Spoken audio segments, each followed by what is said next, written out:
Implicit premises. Implicit or implied or missing. Now I think I gave a definition of it last time, so I'm going to give another one. Implicit, implied,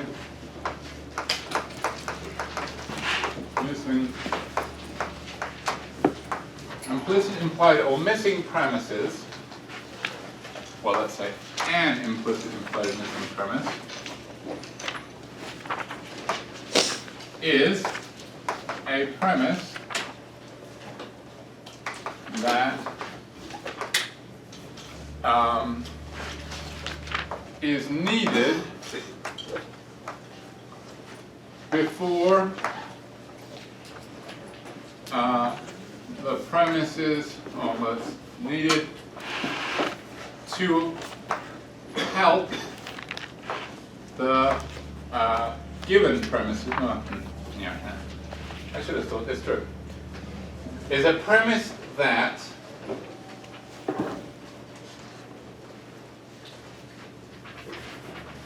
I'm going to keep it simple. Makes an invalid argument valid.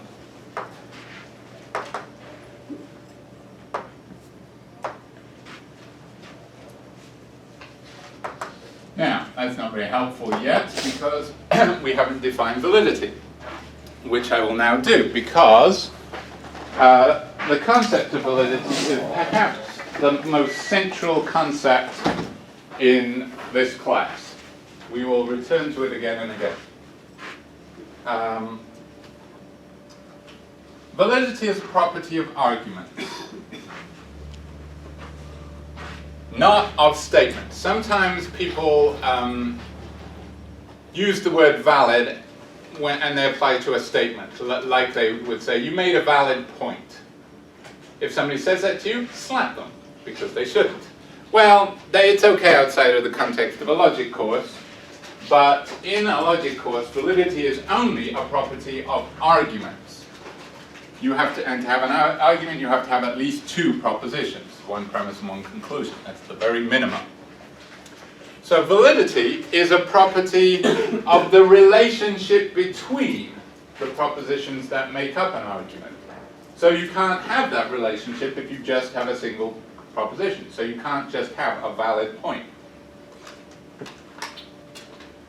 What does it mean to say that an argument is valid? An argument is valid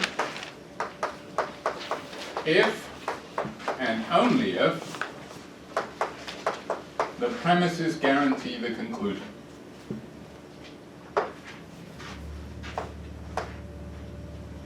Guarantee the conclusion.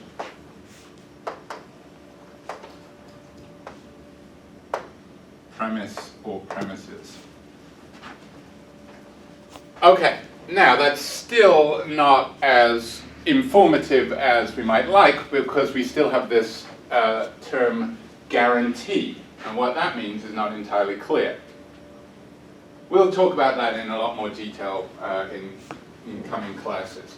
But there is a test for validity, which again we'll talk about in a lot more detail, which is you imagine the premises are true. If the argument is valid, then if the premises were true, the conclusion would have to be true. Now, the tricky part about this is the premises don't actually have to be true for the argument to be valid. And the reason for this relates to a distinction I made last time. If you remember, I distinguished between the form of an argument and the content of an argument. The content of the argument is what it's actually about. And it's the content of the argument that affects whether or not the propositions are true in the real world. So, if I were to say, suppose I were to say this. If Elvis is alive, then the moon is made of green cheese. That's my first premise. Second premise, Elvis is alive.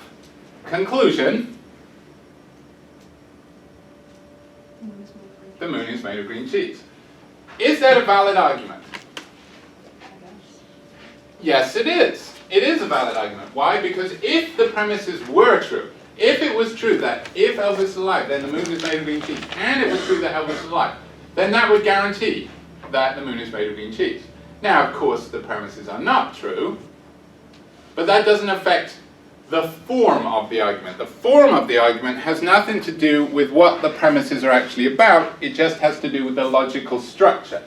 Now, so far we've revealed the logical structure of arguments by using these diagrams involving arrows and pluses. We'll find out that there are other ways to reveal the logical structure later on. But the logical structure is what's important.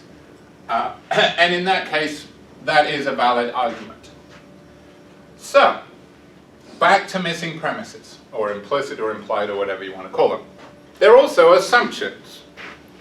That is, they are claims, an assumption of an argument is a claim that you're relying on to make your argument work. But you haven't said it. Why haven't you said it? Well, you say because it's an assumption. We all assume it. There's no point in saying it. So, for example, if I were to say, I think this is an example from the book, Joe can't go skiing because he has a broken leg. What's the conclusion of that small argument? Joe can't go skiing. Okay, so if I were to diagram it, Joe can't go skiing is proposition number 1, Joe has a broken leg is proposition number 2, the conclusion is Joe can't go skiing, this is the premise. Simple diagram. Now, if I work out the structure of this, if I'm testing this, I would say, Joe can't go skiing. What's your evidence? Joe has a broken leg. Now, here's the test that reveals missing premises. You ask, because a missing premise will always go here. Missing premises are always dependent premises, okay? Because they are what the premise you have needs before it will guarantee the conclusion, and that's the definition of a dependent premise. And the way to find a dependent premise, or to test for a dependent premise, is to ask the magic question, so what? So the so what test should enable you to find a missing premise. So Joe can't go skiing. What's your evidence? He has a broken leg. So what? What's the answer? You can't ski very well with a broken leg. You can't ski with a broken leg, right? Now, there's a reason why nobody says that, is because it's freaking obvious, right? Which is why a lot of stuff goes unsaid. And often, the missing premise, you'll be saying, well, this is kind of obvious. That's fine. But it is still a very valuable skill to be able to find missing premises or assumptions, because sometimes it turns out that they're not actually true. And that somebody can have a weak argument that is weak in its unstated part. That everything that they've stated is actually a cast iron fact that they can prove. But the whole thing rests on this unstated claim. And if you say, well, wait a minute, everything you've said is all well and good, but it doesn't guarantee your conclusion unless we have this assumption, and it turns out that assumption is false. Well, that would undermine their whole argument. So it's, of course they want to not say it. They want to keep it hidden away. But that means it's your job to expose it. And, you know, in this case, is it universally true that you can't go skiing with a broken leg? People have played soccer, or football, as it is called in the rest of the world, because you kick a ball with your foot. People have broken their necks in the middle of a game and continue to play. There was a famous goalkeeper who did that. He smacked his head into the goalpost and continued to play. Now that's tough. So you can play soccer with a broken neck. So I bet you can ski with a broken leg. You know, slap a cast on that baby, you're good to go. So there's an example where, you know, you would expose, you'd say, look, is Joe committed to skiing or not? Come on. Now that's a frivolous example, but other examples won't be as frivolous. But the important thing to note is that what you're doing in providing a missing premise is you're providing a link between the conclusion, between the premise and the conclusion. Usually it'll be the case, as we've seen with dependent premises, that the premise alone is not directly relevant to the conclusion, and you need to provide that link, which is why the so what question, that connects the premise to the conclusion. But the other point to stress is it must guarantee the conclusion. It's not good enough that it makes it more likely. We're not in this class going to look at a very important type of argument called inductive arguments. Inductive arguments are arguments where the premises don't guarantee the conclusion, but they do make the conclusion more likely. So, 8 out of 10 dentists approve of this particular brand of toothpaste, so therefore my dentist will approve of it. That doesn't guarantee it, but it does make it more likely. Maybe your dentist is one of the 20%, but it seems to make it more likely. That would be an inductive argument. Now, it turns out that all inductive arguments are invalid, because the premises don't guarantee the conclusion. We're going to be looking in this class at what's called deductive arguments. And deductive arguments just care about validity. It's very black and white. Either the argument is valid or it's not. There's no gray area. So you have to be very careful. Do the premises plus the premise that you've supplied guarantee the conclusion? There will be some cases where it looks like they guarantee it, but it's not quite good enough. Now, we started doing the exercise on page 115. I had the wrong stuff. I bought the wrong books. Pushing. All right, well, we're going to have to start with cat. Yes, you always get me picked on because I pick on the extremes first. We did number 1. So I'll just redo number 1. Tom is a very successful salesman, so he must be an outgoing person. What's the conclusion? No, that's not the conclusion. The conclusion is Tom, we have to include that, must be an outgoing person, or Tom is an outgoing person. So we say that's proposition number 2, and we only have one other, so it goes like this. So to test our diagram, we say Tom is an outgoing person. What's your evidence? He's a successful salesman. And then we say, so what? And what is the answer to the so what question? Salesmen are outgoing people. Yeah, all salesmen are outgoing people. Now, that is the premise that you would need for the argument to work. And in fact, it's false, I'm sure. You can have successful salesmen who just send you spam all the time, right? And hide in a dark room somewhere and never talk to people. But that would be the missing premise. Now, I think we got as far as number 2, and I talked a little bit about it, but it's worth repeating. So number 2, I'm putting you off again, Kat. The doorbell just rang, someone must be at the door. What's the conclusion? Someone's at the door. What's your evidence? The doorbell just rang. So what? Now, I gave you 2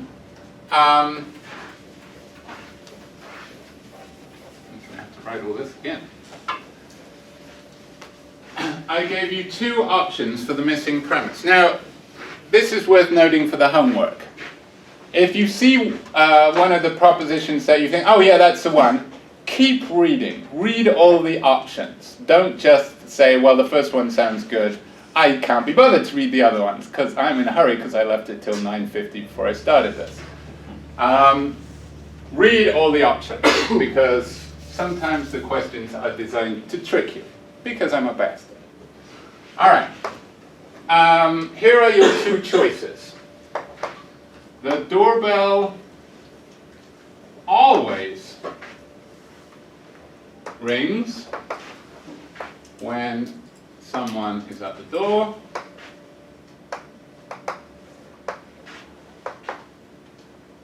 Now, if you just read that far, you think that's the one. But there's also this option. The doorbell only rings when someone is at the door. Which is the correct one and why? Number 2. Why is that the correct one and not number 1? It excludes any other reason the doorbell might ring. So what? That's true, don't crack your knuckles, but so what? Because the doorbell will not ring by itself, and sometimes someone will be at the door but will not ring the bell. That's true. So remember what we're doing. We've heard the doorbell ring and we conclude someone's at the door. Which of these would guarantee that someone is at the door? Well, this one wouldn't guarantee it. Why not? Even if this is true. Lock the door. No, that doesn't show, because if this is true, they will always. It says they'll always, the doorbell always rings when someone's at the door. Could ring when someone's allowed to. Right. Think of it this way. This is true. I always breathe when I'm teaching. It's true. It really helps. Because passing out, just not so good pedagogically. But does that rule out me breathe? So suppose I would say, I always breathe when I'm teaching. I'm breathing now, therefore I'm teaching. Is that a good argument? No. Because I breathe all the other times too. And that actually includes most of my life, thankfully.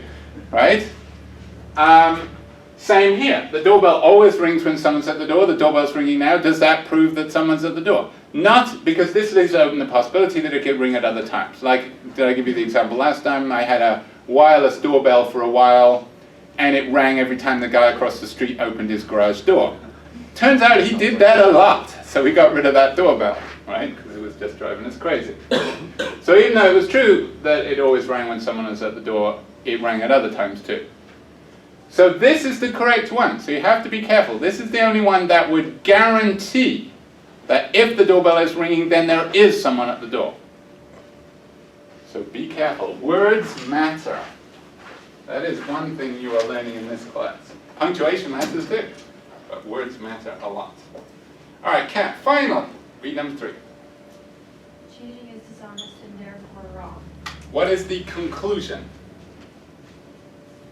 Dishonesty is wrong. No, that actually isn't stated. What is the conclusion? The conclusion will be there.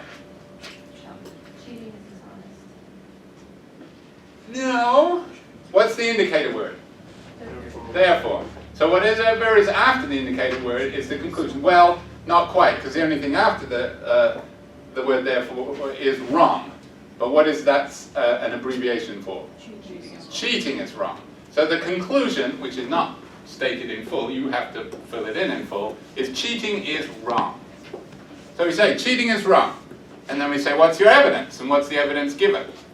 Cheating is dishonest. Cheating is dishonest. Now normally we would say, fine. But there is actually an assumption there. What is the assumption?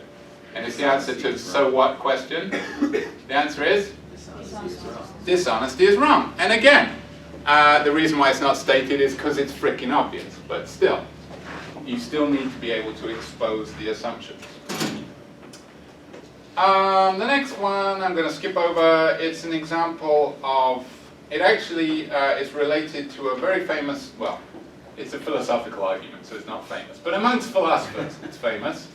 By my nomination for the greatest philosopher of all time, David Hume, that illustrates that in fact all the laws of nature, or the laws of physics, not a single one of them is proven. And they could all be broken tomorrow. Which is, I think you will agree, an interesting thing to prove. And this is relevant to that. But we don't want to get into that, so we're going to skip over that. Number 5, then, Karen. Politicians who are convicted of crimes should not be returned to office, so Congressman Jones should not be reelected. What's the conclusion? Conclusion is that Congressman Jones should not be reelected. Okay, and what's the missing premise then?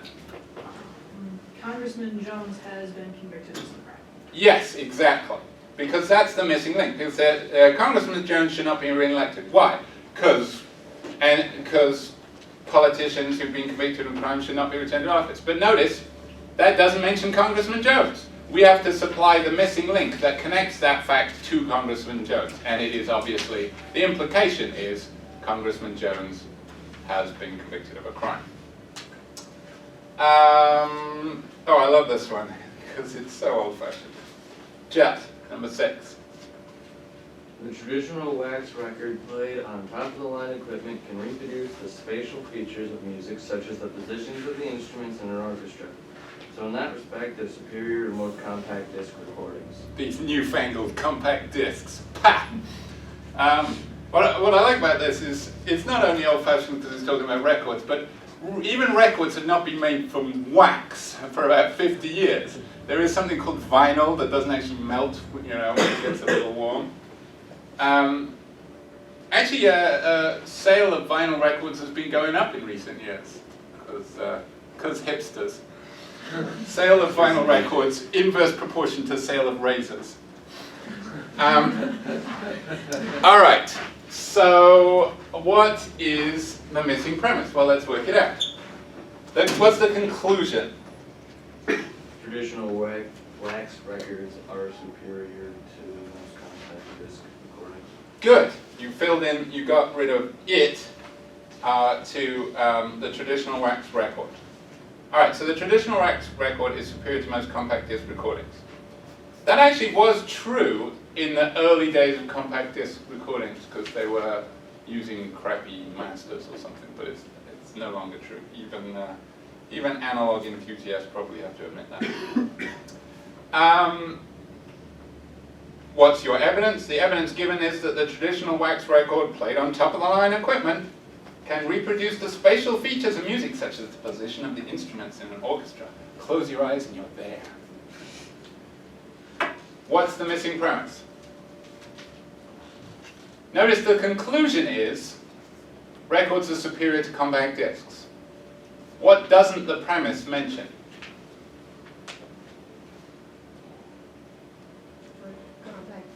Doesn't mention compact discs. It just says what records can do. So for the conclusion that records are better than CDs to be true, what do you also need to know?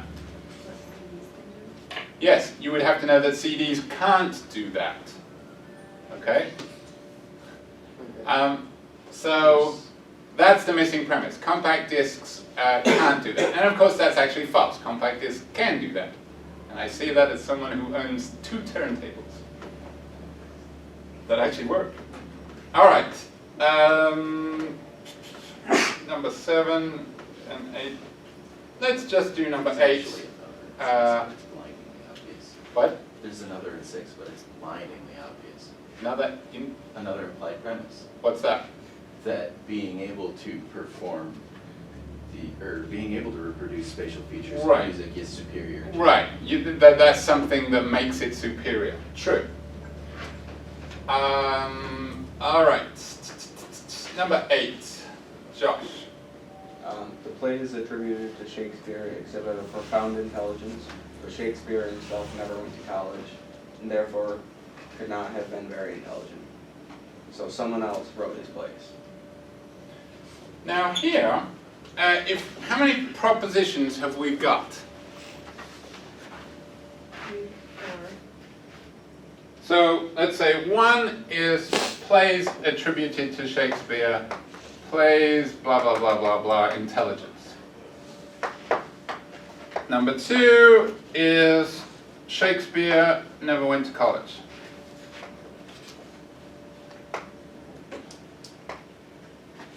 And I believe his parents were illiterate.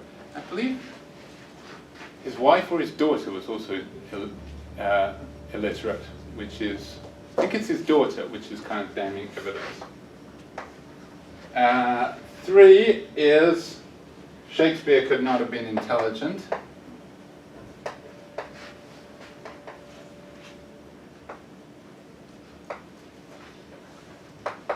Conclusion, Shakespeare did not write Shakespeare's plays.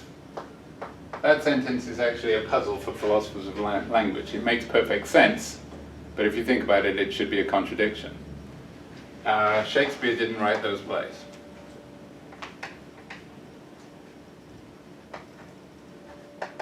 Shakespeare wasn't Shakespeare.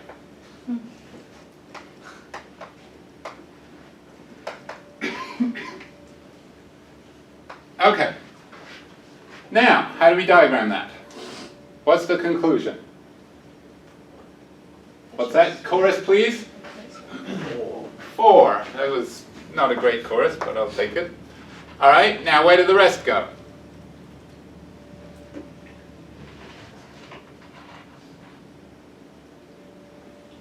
Anyone?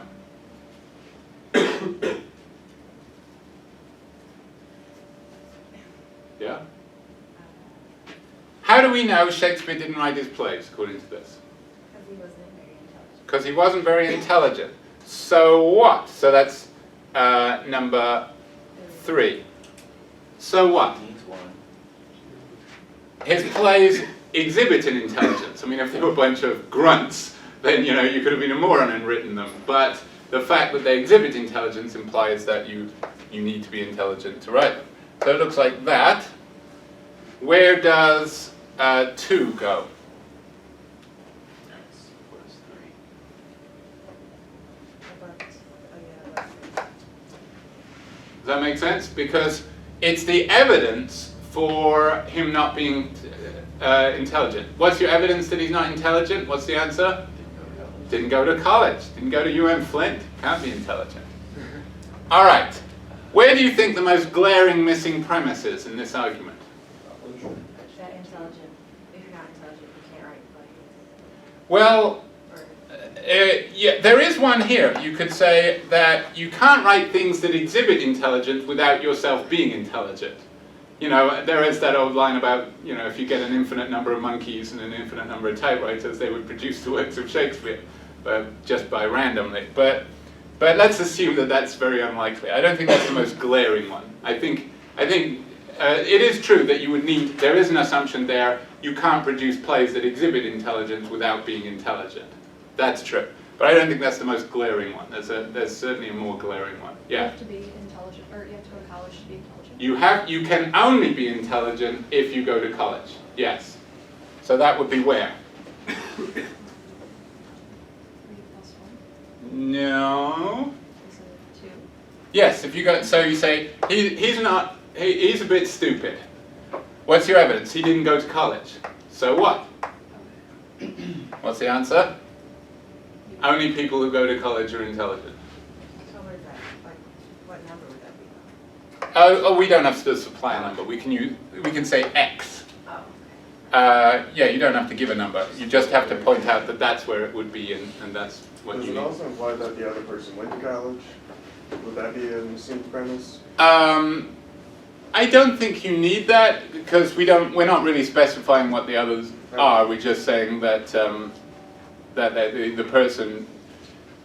The implication is that the person who wrote them was intelligent. So yeah, we would be able to deduce that from this they would have had to have gone to college. Okay. Okay. Yes, you can be intelligent and not go to college. I think Bill Gates went to Harvard for 1 semester and then dropped out. And was just forgotten about after that. Who knows what happened to him?